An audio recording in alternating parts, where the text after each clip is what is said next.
Today, I'm going to continue that opportunities that we have to engage our community by the story of the 5 loaves and the 5 loaves and the 2 fish. I forgot how many fish, because there's 2 stories, you know. So you have to remember which story you're telling. Is it 5,000 or is it 4,000?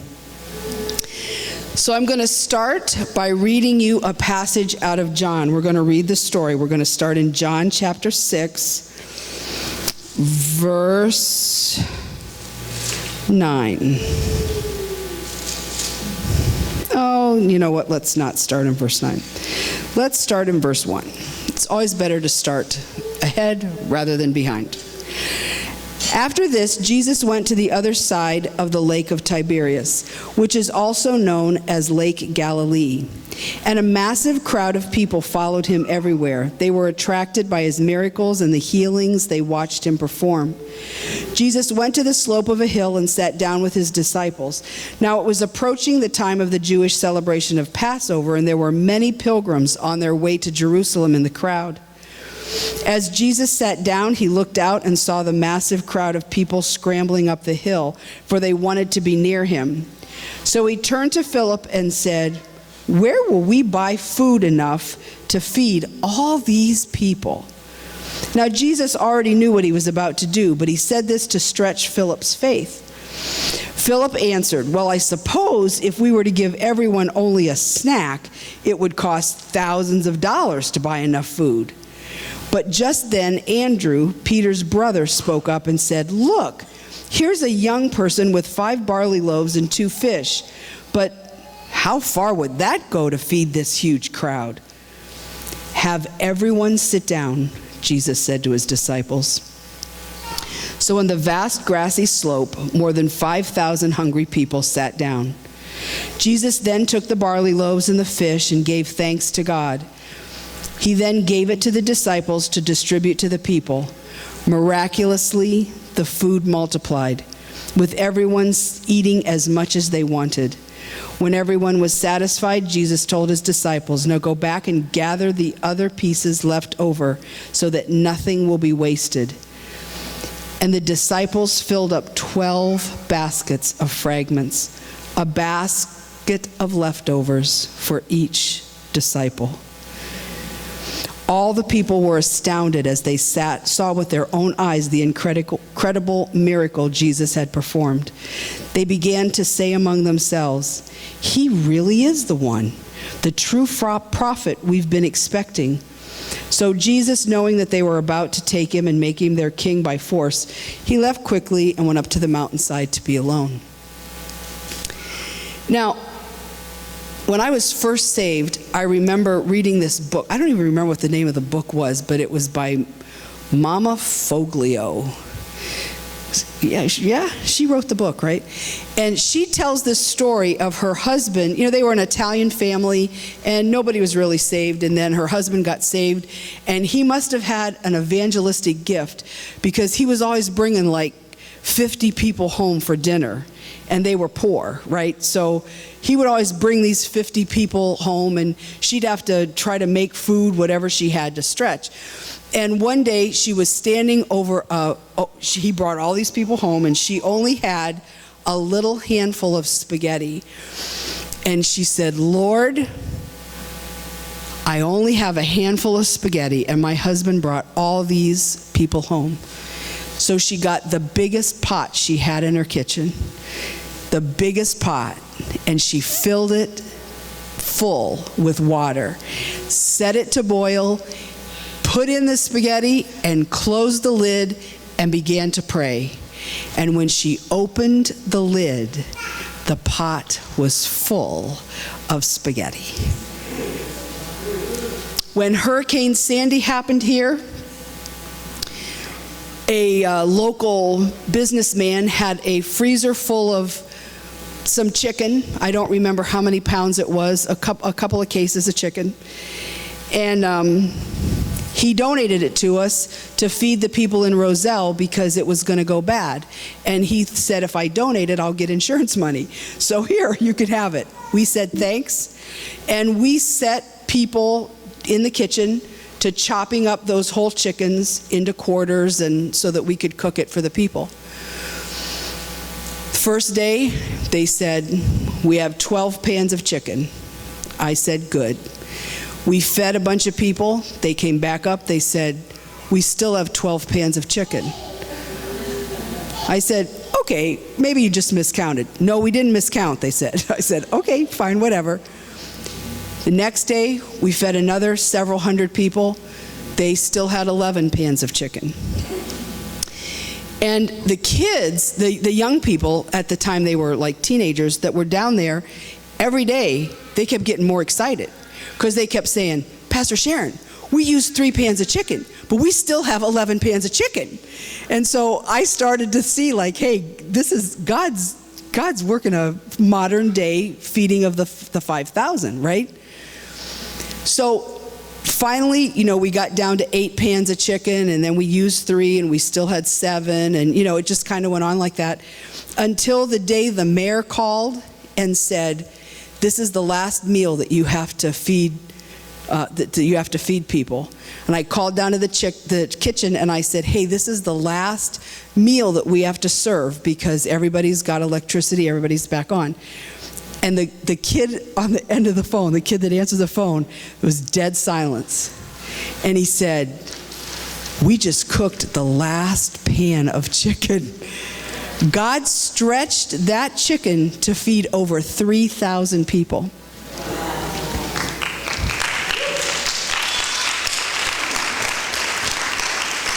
So I want you to look above me. What does it say? Jesus Christ, the same, yesterday, today, and forever. So the same Jesus that fed the multitude that day by the Sea of Galilee is the same Jesus that will feed you today and that will help you be a vessel to feed your community. Physical food, spiritual food, justice, mercy, grace, and love. Whatever they have an appetite for, your Jesus will multiply what you have to feed them. So now that we've read the story, let's take a look at the characters. There was the boy, right? Now, just so you know, you were a boy in Israel until you were 30. So who knows how old the boy really was. In all the Sunday school pictures, he's like this high, and looks like where are your parents? You know what I mean? But he could have been like 29 and a half because he was a boy. The second character or characters are the disciples, and the third character is Jesus. And so the boy is us. The boy is us. The disciples are the voice of doubt, and Jesus is starring as himself. Jesus. So Jesus presents the problem, right? He says, where are we getting enough food to feed all these people? And Philip says, hey, we could work a whole bunch of years, and we'd never have enough money to feed this many people. And then Andrew comes and says, wait, we have this little boy, or big boy, or somebody under 30 boy, who says, well, I'll give you my 5 loaves and my 2 fish. When Jesus asked Philip what they were going to do, Philip had already seen Jesus feed 4,000 people with 7 loaves and 5 fish. So I don't know, maybe Philip thought less fish, less bread, more people. I don't know, but he was not making the correlation that he did it once, he can do it again. Philip responded with absolute reality, right? There's 5,000 people here. Even if we just give them a snack, it's going to cost us thousands of dollars. Well, he would have said denarii because, it's Israel, not the United States, so they don't have dollars. Sometimes doubt sounds a lot like your reality. And unless you are spiritually discerning, you will confuse reality with doubt. And then the boy came, and he just gave them his fish. So here's what I want to say to you. Jesus tells us that we're to come as a child. Now, I can't unpack that one simple phrase to you because we could probably preach on that phrase for at least 8 weeks and not unpack what it means to come as a child. But I want you to hear that kids don't worry about where their next meal is going to come from. Did you ever take a child to a restaurant and they order the most expensive thing on the menu? You know why? Because a child doesn't worry about how the bill is going to get paid.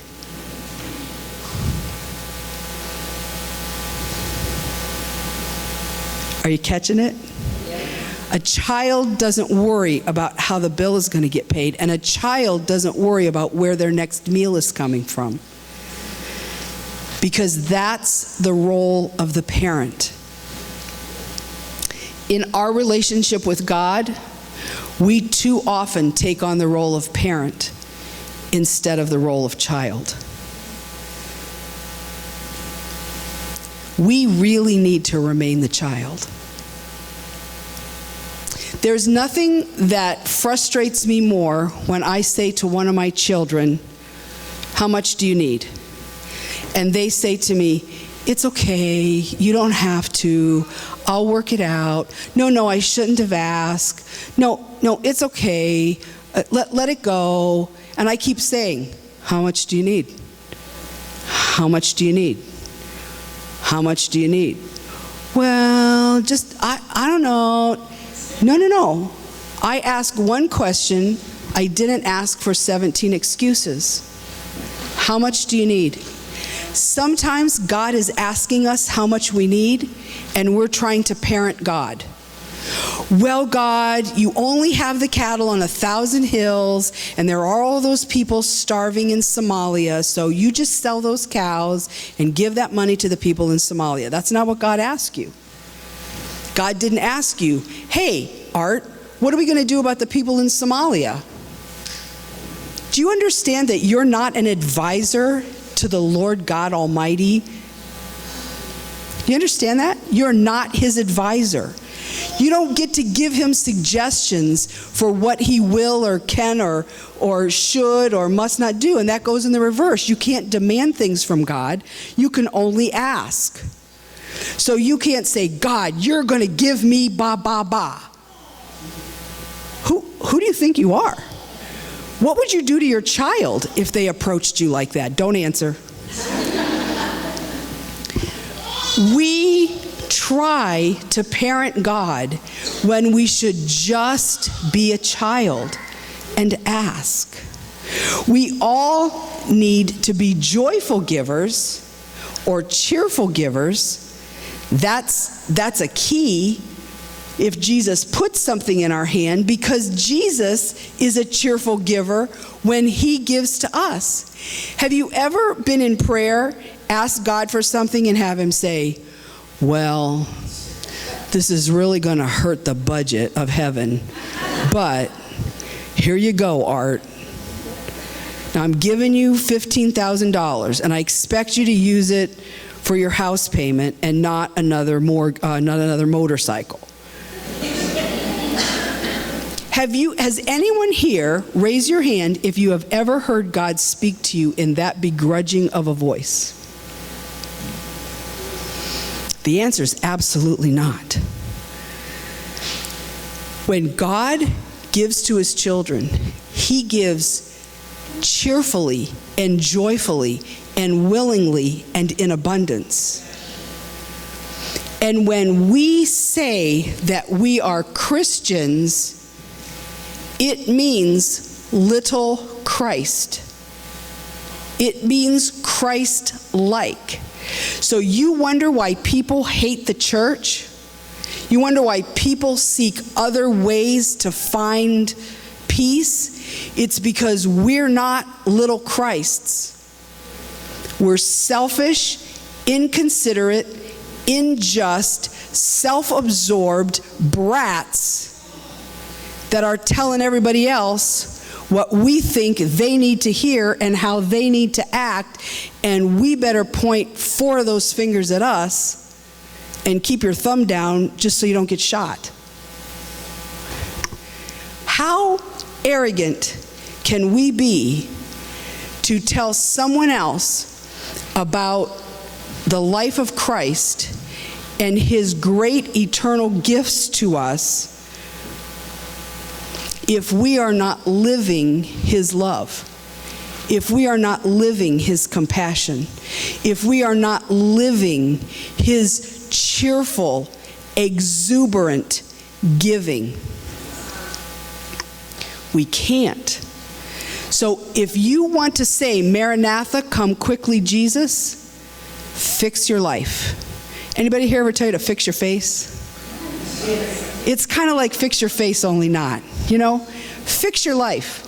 Start asking God for what you need. Start cheerfully giving what you have, and start living love, compassion, others first, yourself last. Start living those things before men, and you'll be surprised how open-handed the heavens get with you. Now, the shift can come when we move from cheerful giving to generous giving, and from generous giving to outrageous giving. Because here's the thing. The phrase, you can't outgive God, is not just a catchy little word structure put together. It is a truthful reality. Have you ever tried to give away everything you have and not have God replace it with more? I have. I remember a day when God asked for the balance in our checkbook. And Art was on the platform, I was in the back, and I said, okay, I know I hear your voice, but I'm married to that guy you gave me up there. We got to have a conversation about this. So I walked up on the platform. I said, Art, God asked for this amount of money. And Art said, write the check. And I said, Art, just to be clear, that's the full balance of all of our bank accounts. And he said, did I stutter? Write the check. So I wrote the check. You know, we didn't miss a meal. We didn't miss a car payment. We didn't miss anything, because I can't outgive God. And if God asks me for something, it's for purpose.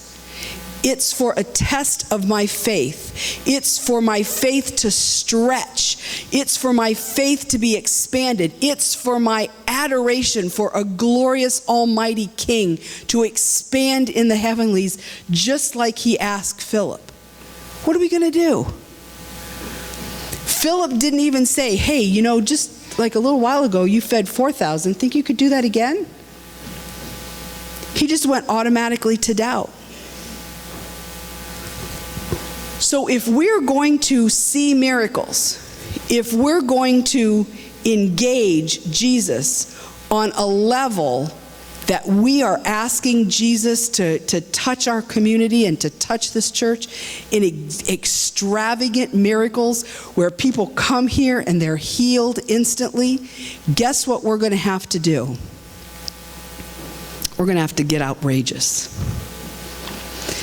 And I'm not just talking about money. Money is a very small part of outrageous giving.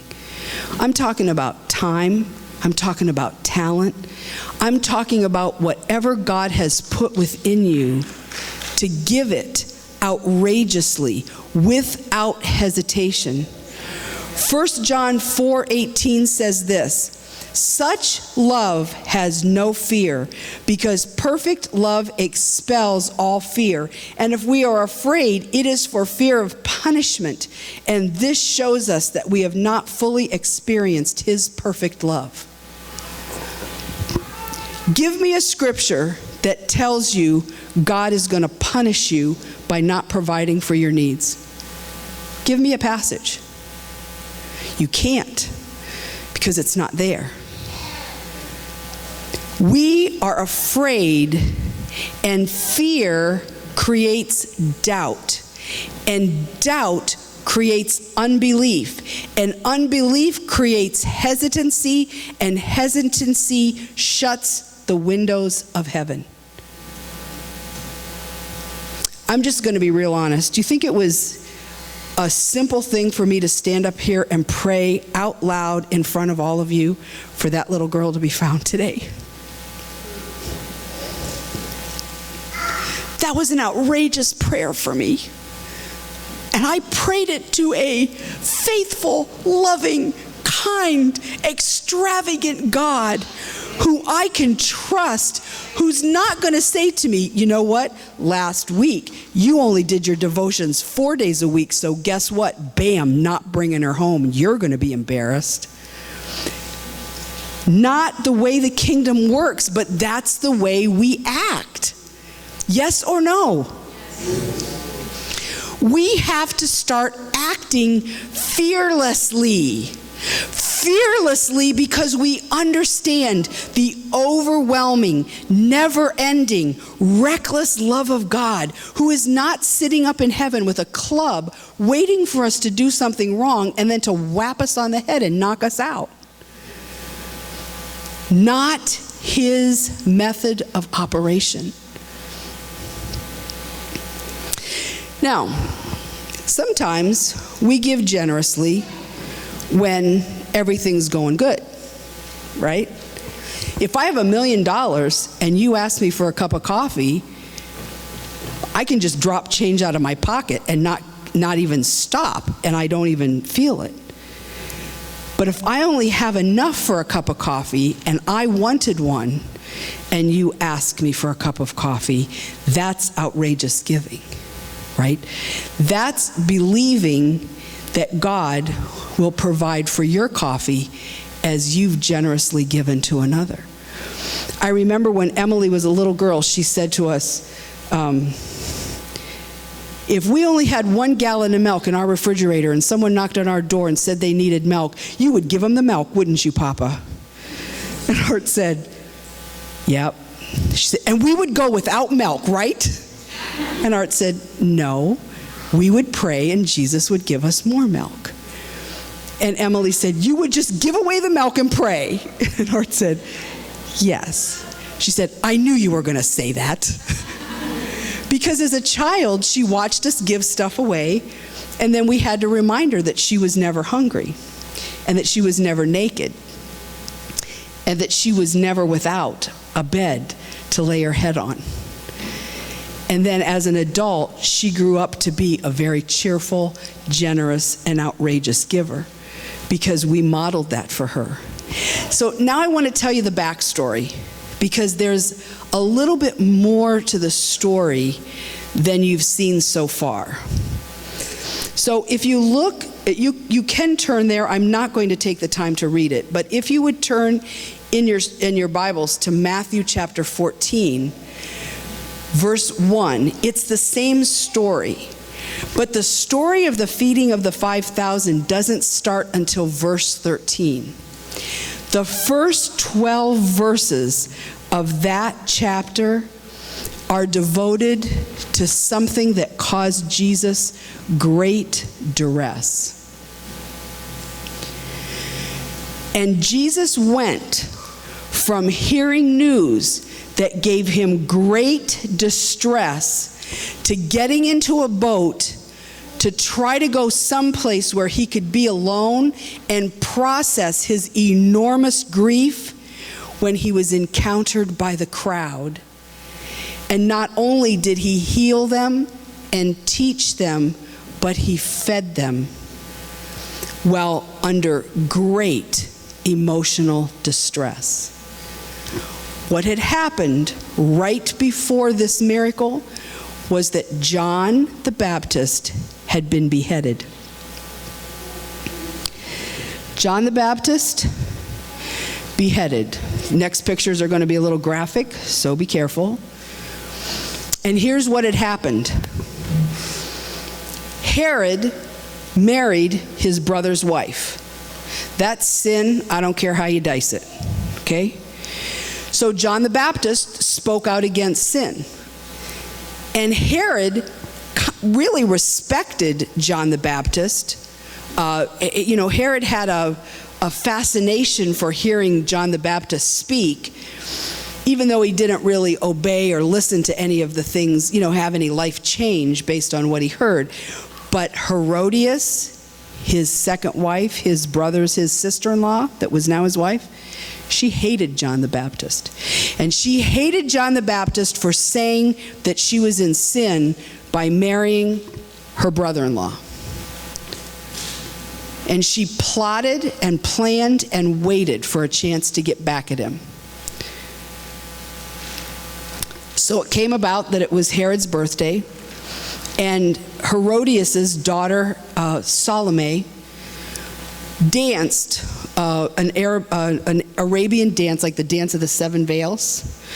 It was a similar dance that she did, and she pleased Herod so much that he said to her, "You ask me whatever you want, and I'll give it to you, up to half my kingdom."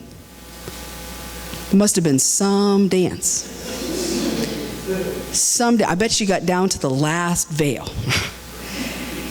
He was very impressed. Half his kingdom impressed. She was a young girl. She didn't know what to ask, so she went to consult with her mother, and guess what Herodias asked for? John the Baptist's head on a platter. Now, before the party ends.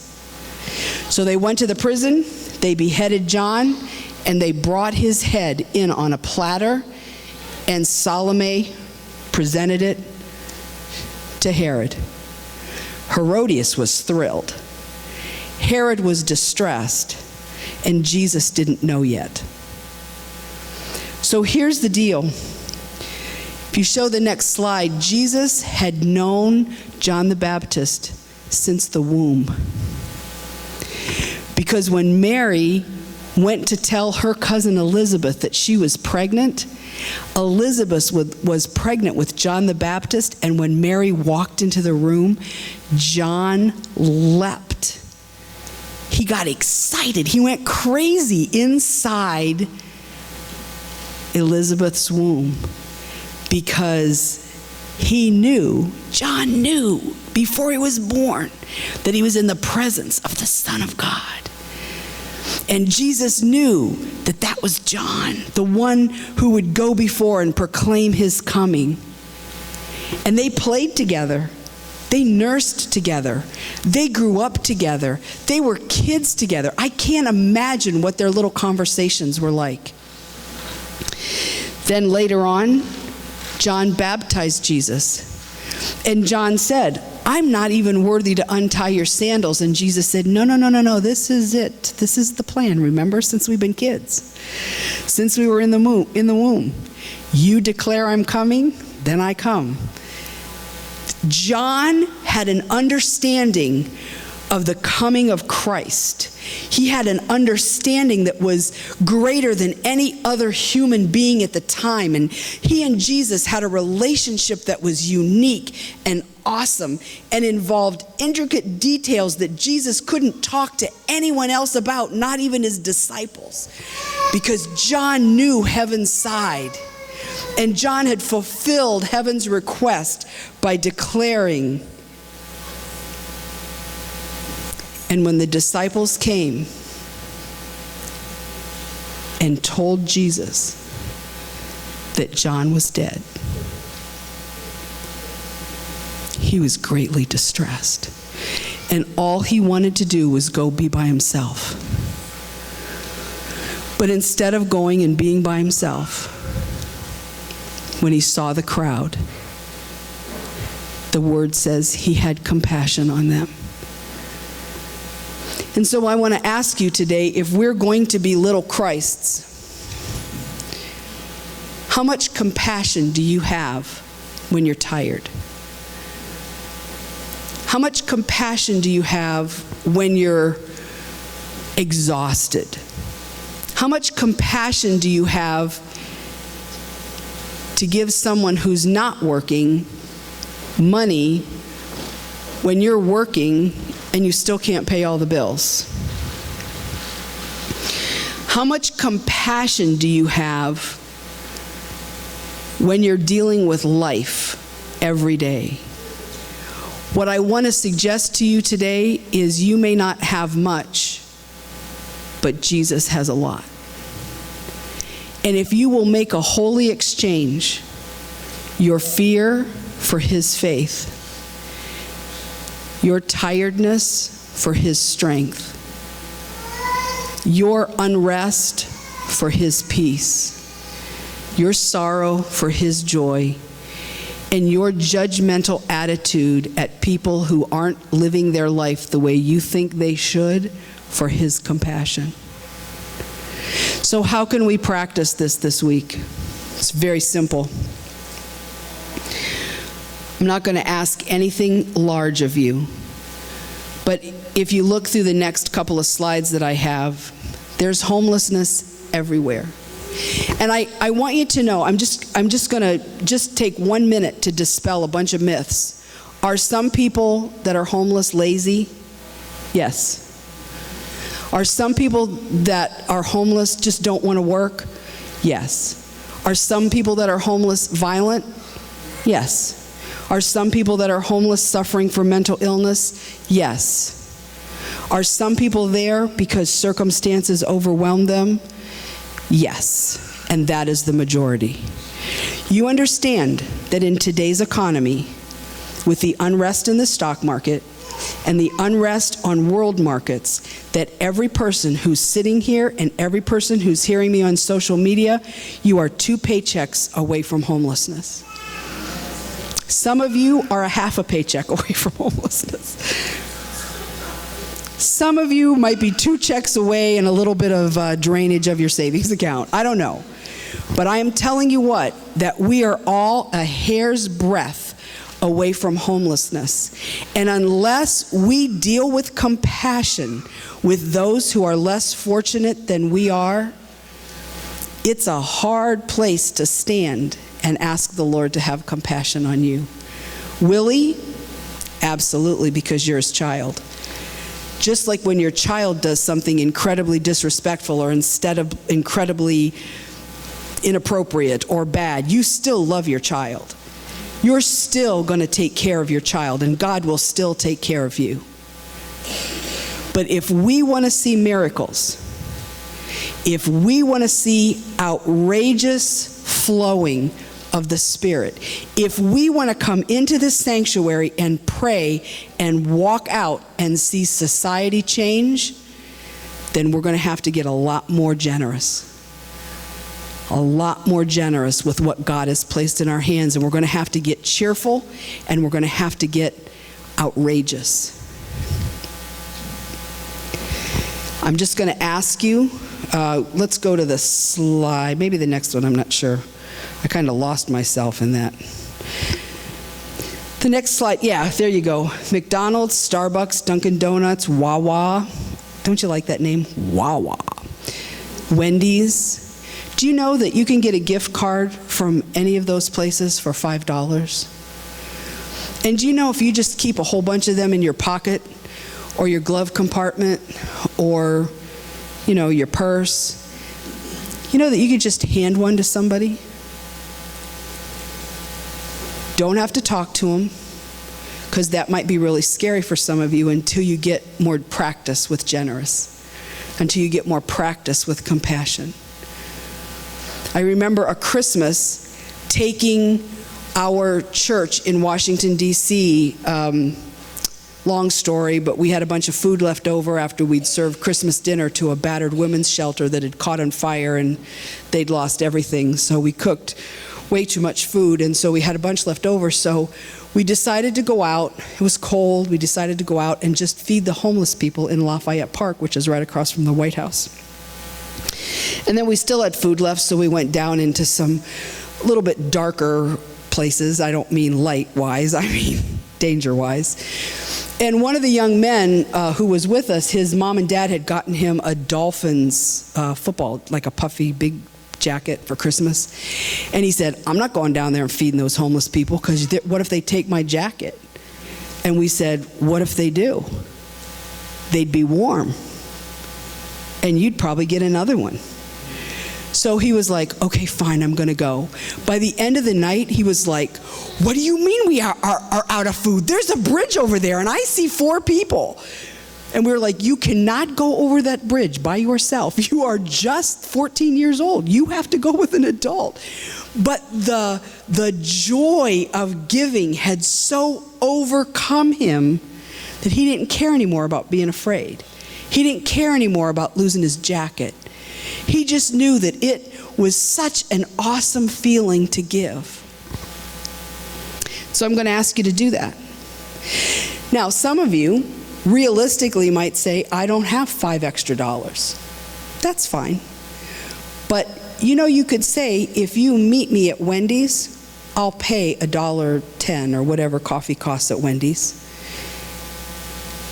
And I'll just pay for your coffee, and you can sit there. You know what that does? Number 1, it gives them coffee. Number 2, it gives them a reason to sit in Wendy's until they're warm. And number 3, it lets you release from your hand what God has put in it and make room for what God wants to give you in return. So, go therefore and do likewise. Amen.